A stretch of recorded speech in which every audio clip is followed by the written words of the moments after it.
खास पेशकश हमारी आईपीओ हो तो ऐसा। जी हाँ, आईपीओ बाजार की हर छोटी बड़ी खबर पर रहती है हमारी नज़र। कल से खुल रहे हैं कई सारे आईपीओ, क्या होना चाहिए, क्या करना चाहिए, क्या नहीं करना चाहिए, उस पर बातचीत करते हैं। समय की थोड़ी कमी है क्योंकि हर्ष जो है बाबू, कहाँ रह गए थे आप? यहाँ पर मैम ने को वादा किया हुआ है 9 मिनट में छोड़ना है, थैंक यू करना है। बताइए सर, शुरू कीजिए। जी, तो 3 आईपीओ एक एक करके फटाफट से कवर करने की कोशिश करते हैं। अर्बन कंपनी की सबसे पहले हम लोग बात कर लेते हैं यहाँ पे। तो देखिए, तारीख कल से खुलने जा रहा है यहाँ पे, क्लोज जो है वो फ्राइडे को होने जा रहा है।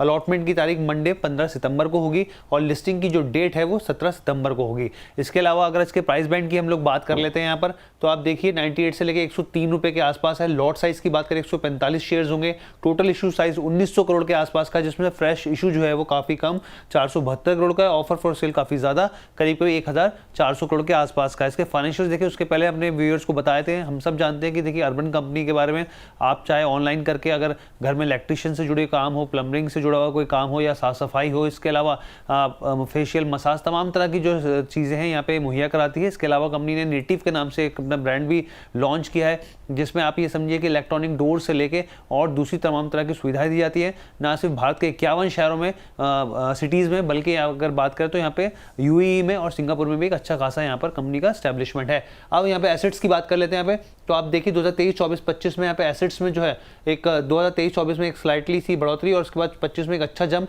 टोटल इनकम की बात करें यहाँ पर तो 24-25 में अगर आप कंपेयर करें तो यहाँ पे एक अच्छा खासा 36% के आसपास का जंप देखने को मिला है। प्रॉफिट आफ्टर टैक्स की बात करें, जैसे हम लोग बता रहे थे 2023 में भी लॉस मेकिंग थी, 2024 में भी लॉस मेकिंग थी कंपनी, लेकिन 2025 में एक अच्छा खासा जंप 350% के आसपास का जंप यहाँ पर देखने को मिला है।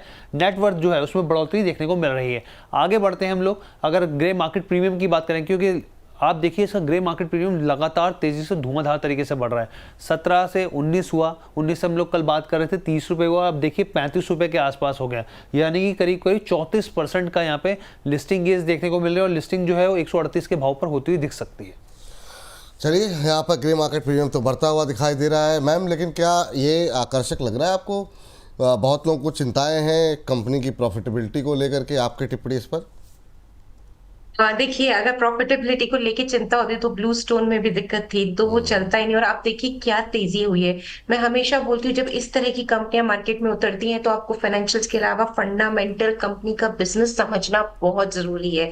अब अगर मैं यहाँ पे कंपनी के बिजनेस की बात करूँ तो कंपनी का जो बिजनेस है हम सब जानते हैं और हम सब कहीं ना कहीं यूज भी करते हैं। अगर इनकी सर्विसेज को, कि इलेक्ट्रिशियन की काम हुआ या फिर दिवाली के सफाई के वक्त क्लीनिंग वाला जो काम होता है, ये सब प्रोवाइड करते। देखिए आजकल का जो टाइम है विपुल जी, इन्हीं कंपनियों का टाइम है, इन्हीं कंपनियों का टाइम है, क्योंकि हम देख रहे हैं जिस तरह से अर्बनाइजेशन बढ़ रहा है। अर्बनाइजेशन मतलब ज्यादातर लोग शहरों की तरफ जा रहे हैं और ज्यादातर हम देखें तो आजकल हस्बैंड वाइफ सब कामकाजी रहते हैं, तो ऐसे में किसी के पास इतना टाइम नहीं होता, तो एक पूरा प्लेटफॉर्म मिल जाता है जहां पे कि आप कॉल करके इनकी सर्विसेज अवेल कर सकते हैं। और हमारे से भी ज्यादा ये कॉन्सेप्ट हिट है आउट ऑफ इंडिया, क्योंकि हम सब जानते हैं अमेरिका वगैरह में इस तरह की कंपनियों का कितनी डिमांड है, वहां पे तो हमें इस तरह की सर्विसेज मिलती नहीं है। तो इनका कॉन्सेप्ट काफी अच्छा है, फाइनेंशियल्स यहाँ पे ठीक ठाक है, लेकिन जिस तरह का कॉन्सेप्ट है मुझे लगता है कि ये एक ऐसा काउंटर है कि ये बढ़िया रिटर्न देना चाहिए लॉन्ग टर्म के लिए, और शॉर्ट टर्म में भी अच्छा लग रहा है। तो मेरी तरफ से इस आईपीओ को सब्सक्राइब करने की राय है। शॉर्ट टर्म का नजरिया रखेंगे तो भी लगा सकते हैं, यानी कि लिस्टिंग गेन के हिसाब से, और लंबी अवधि का नजरिया रखेंगे क्योंकि इसका एक और प्लस पॉइंट है कि इसका कोई कंपेटिटर नहीं है ऑर्गेनाइज स्पेस में, तो हमें वो भी देखना पड़ेगा। तो इन सब पैरामीटर्स के चलते सब्सक्राइब करने की राय लिस्टिंग गेन और लॉन्ग टर्म नजरिए दोनों से ही इस आईपीओ को हमारी तरफ से दी जा रही है। तो लिस्टिंग गेन के लिए भी अप्लाई कर सकते हैं और लॉन्ग टर्म नज़रिए से भी अप्लाई कर सकते हैं। और काफ़ी अच्छा मैम, ग्रे मार्केट के अंदर, खैर आप तो कम ग्रे मार्केट प्रीमियम पे टिप्पणी करती नहीं है, लेकिन काफ़ी अच्छा मोमेंटम देखने को मिल रहा है मैम। आपकी वैसे एक्सपेक्टेशन क्या है? अगर बाज़ार की दिशा ठीक रही तो क्या हम उम्मीद करें कि डबल डिजिट में हो सकता है लिस्टिंग? देखिए अच्छा ही यहाँ पे लिस्टिंग होगी और ये डिमांड में रहेगा। ये जो आईपीओ है मुझे लगता है इसकी डिमांड बहुत अच्छी आएगी, क्योंकि ये अपने आप में यूनिक कॉन्सेप्ट है। आज तक इस तरह की कंपनी लिस्ट नहीं हुई है, और देखा जाए तो लंबे समय में वैसे भी इन्होंने प्रॉफिटेबिलिटी अभी दिखा दी, ऑल्दो हम सब जानते हैं प्रॉफिटेबिलिटी में काफी सारे दूसरे लाइन ऑफ आइटम्स हैं, अदर इनकम वगैरह जो जुड़ के इसको प्रॉफिटेबल बना रहे हैं, बट स्टिल ये लोग प्रॉफिटेबिलिटी अचीव करने में कामयाब हो गए हैं। तो मैं तो पॉजिटिव हूँ उस काउंटर पे, और मेरे हिसाब से यहाँ पे एक अच्छी लिस्टिंग होने की बिल्कुल उम्मीद है। लेकिन इन सब के पीछे एक बात जरूर हम बोलेंगे, मार्केट का मूड माहौल भी डिपेंड करता है, वो किस तरह का रहेगा। फिर भी यहाँ पे लिस्टिंग गेन तो होने की उम्मीद पूरी पूरी है, तो यहाँ पे लगाने की सलाह हमारी तरफ से। चलिए ठीक है, फटाफट जो है अगली कंपनी पर चलते हैं। हर्ष, अगला आईपीओ। जी, श्रीनगर हाउस ऑफ मंगलसूत्र की बात कर लेते हैं हम लोग। और इसके अगर आप बिजनेस मॉडल की बात करें यहाँ पे, तो सबसे पहले देखिए इसके बड़े बड़े क्लाइंट्स हैं यहाँ पे। टाइटन की बात कर लीजिए आप, इसके अलावा मालाबार गोल्ड की बात कर लीजिए, रिलायंस रिटेल की बात कर लीजिए, डायमंड्स ज्वेलरी की बात कर लीजिए। तो बहुत बड़े बड़े क्लाइंट्स इस कंपनी के हैं यहाँ पर। और इसके बिजनेस मॉडल की बात करें तो 2009 में इनकॉर्पोरेट हुई थी। ये डिजाइनिंग करती है, मैन्युफैक्चरिंग करती है और डाइवर्स कलेक्शन है इसके पास मंगलसूत्र का। इसमें खासतौर पर अगर आप स्टोन्स की बात करें, अमेरिकन डायमंड्स हो गए, क्यूबिक, इसके अलावा पर्ल्स, सेमी प्रीशियस स्टोन्स हो गए, 18 कैरेट से लेकर 22 कैरेट तक तमाम तरह की चीज़ें जो है B2B के क्लाइंट्स के अलावा यहाँ पर आप समझिए कि कंपनी जो है यहाँ पे कई होलसेल के हिसाब से और रिटेल नेशनल वाइड भी यहाँ पे स्थिति जो है वो देखने को मिलती है। अब देखिए सबसे पहले अगर हम लोग यहाँ पे इसका प्राइस बैंड एक बार लेके आइए ताकि हम लोग अपने व्यूअर्स को बता सकें। तारीख तो सारी सेम है, लेकिन अगर प्राइस बैंड को अगर हम लोग एक बार फ्लैश करें यहाँ पर, तो चलिए सबसे पहले ये देखिए ये तारीख सेम हो गई। यहाँ पे वेडनेसडे 12 तारीख को यहाँ पर क्लोज होगा, मंडे को यहाँ पर 15 सितंबर को यहाँ पर अलॉटमेंट होगा। इशू प्राइस बैंड की बात करें 155 से लेकर 165 रुपए प्रति शेयर का भाव है यहाँ पे। 90 शेयर्स होंगे यहाँ पर आप देखिए 400 करोड़ करीब 401 करोड़ के आसपास का इशू साइज, जो पूरी तरीके से फ्रेश इशू है यहाँ पे।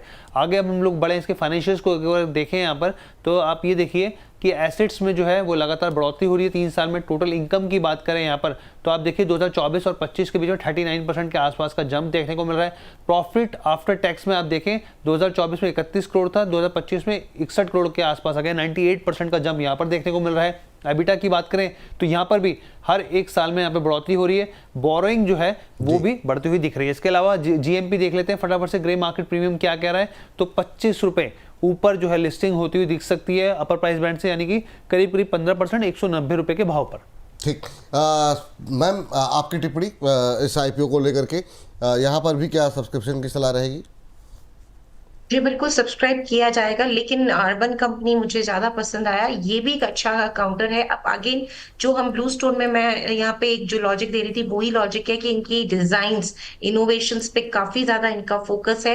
अब आप देखिए कि पूरा ये design manufacturing marketing wide range of mangalsutra करते हैं। और श्रृंगार, इनका जो श्रृंगार नाम से जो इनका कंपनी है, मुझे लगता है कि ये इनका कॉर्पोरेट क्लाइंट बेस भी क्योंकि काफी ज्यादा मजबूत है और काफी अच्छी डिमांड है इनके प्रोडक्ट्स की, तो मुझे ये आईपीओ भी अच्छा लगा। यहाँ पे भी सब्सक्राइब करने की राय है लिस्टिंग गेन और लॉन्ग टर्म के लिए, लेकिन बहुत बड़े लिस्टिंग गेन की उम्मीद मुझे इस काउंटर पे नहीं लगती।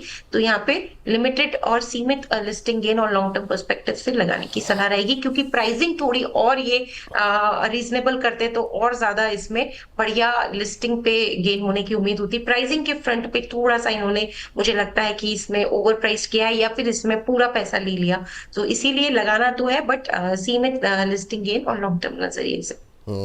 चलिए ठीक है, लास्ट आईपीओ पे हर 30 सेकंड में आप निपटाइए। 30 सेकंड से मैम का व्यू, ताकि हम मैम को समय पे थैंक्स कर सकें। जी, देव एक्सीलेटर की बात कर लेते हैं। यहाँ पर देव एक्स के नाम से जानी जाती है। डेट्स को हम लोग बता चुके हैं। आगे बढ़ते हैं, प्राइस बैंड की बात करते हैं। कोवर्किंग स्पेस से जुड़ी कंपनी है। यहाँ पर 56 से लेके प्राइस बैंड जो है यहाँ पे 60 रुपए के आसपास का है। लॉट साइज की बात करें तो 235 शेयर्स होंगे यहाँ पे।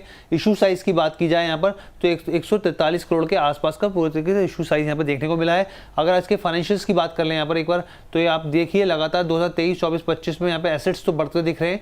और यहाँ पर अगर टोटल इनकम की बात की जाए, रेवेन्यू के मोर्चे पे बढ़ोतरी देखने को मिल रही है। लेकिन प्रॉफिट आफ्टर टैक्स पे देखें 2023 में लॉस मेकिंग कंपनी थी, वहां से 43 लाख रुपए का, आप देखिए 43 लाख रुपए का यहाँ पर प्रॉफिट आफ्टर टैक्स आया। फिर यहाँ पर देखिए करीब करीब 2 करोड़ के आसपास का प्रॉफिट आफ्टर टैक्स बनता हुआ दिख रहा है। एबिटा में बढ़ोतरी है। बोरोइंग भी जो है वो बढ़ती हुई दिख रही है। ग्रे मार्केट प्रीमियम क्या कह रहा है वो आपको बताए थे यहाँ पर, तो 9 रुपए चल रहा है यहाँ पे, यानी कि करीब करीब 14% के आसपास 70 रुपए पे लिस्टिंग होती दिख सकती है। चलिए, क्या कितने पे? 70 रुपए। अरे ये मुझे लगता है प्लेट पे कुछ गड़बड़ी थी क्या, एक बार स्क्रीन पर लेकर के आइए।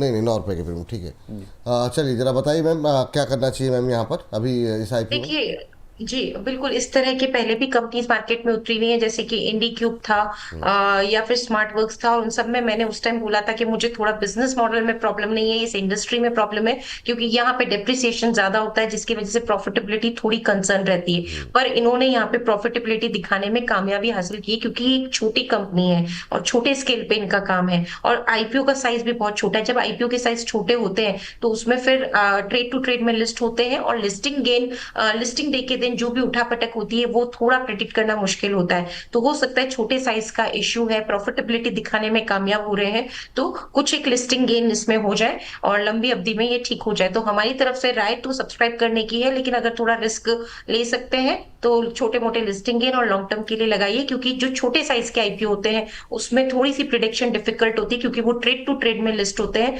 तो लिस्टिंग गेन की प्रिडिक्टेबिलिटी थोड़ी-सी वहाँ पे अलग ही जाती है। ठीक है, तो मतलब थोड़ा रिस्की है, लेकिन अप्लाई करना चाहें तो कर सकते हैं। अब ज़रा 1 2 3 मैम अगर करना चाहें तो फिर आप किस ऑर्डर में अप्लाई करने की सलाह देंगी? बजट के अनुसार लोग अपने हिसाब से अप्लाई कर देंगे।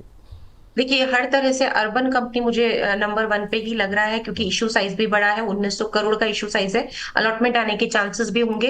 कंपनी का बिज़नेस मॉडल बेहद स्ट्रॉन्ग है, और मुझे लगता है कि आगे जाके एक बढ़िया कैंडिडेट पोर्टफोलियो के लिए भी ये कंपनी हो सकती है। तो पहले नंबर पे अर्बन कंपनी, दूसरे नंबर पे श्रृंगार हाउस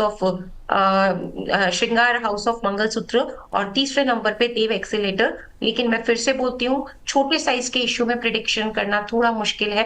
तो क्योंकि वो ट्रेड टू ट्रेड में लिस्ट होते हैं, तो उस हिसाब से हमने देव को सब्सक्राइब की राय तो दी है, बट छोटे-मोटे लिस्टिंग गेन और लॉन्ग टर्म के नज़रिए से अगर रिस्क ले सकते हैं तो लगाइए। चलो, तो ये ऑर्डर है, जिस ऑर्डर में आप अपनी सुविधा अनुसार, अपने बजट के अनुसार अप्लाई कर सकते हैं।